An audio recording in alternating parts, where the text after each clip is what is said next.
गोयच्या भितरल्या वाठारांनी पर्यावरणीय पर्यटनाक चालना दिवपाचो आमचो यत्न आसा।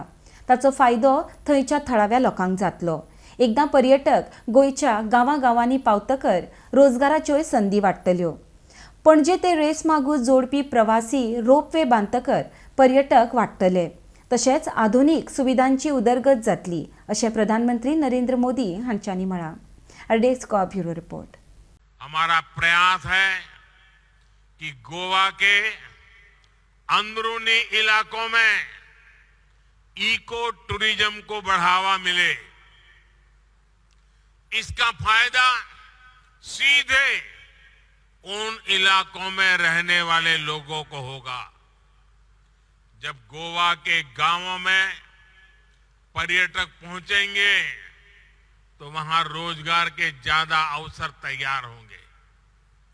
पणजी से रीस मगोस को जोड़ने वाला रोपवे बनने के बाद यहां पर्यटकों की संख्या और बढ़ेगी। इस प्रोजेक्ट के साथ आधुनिक सुविधाएं भी डेवलप की जाएगी। Food court, restaurant, waiting room समेत कई तरह की सुविधाएं होने से ये गोवा में आकर्षण का नया केंद्र बन जाएगा।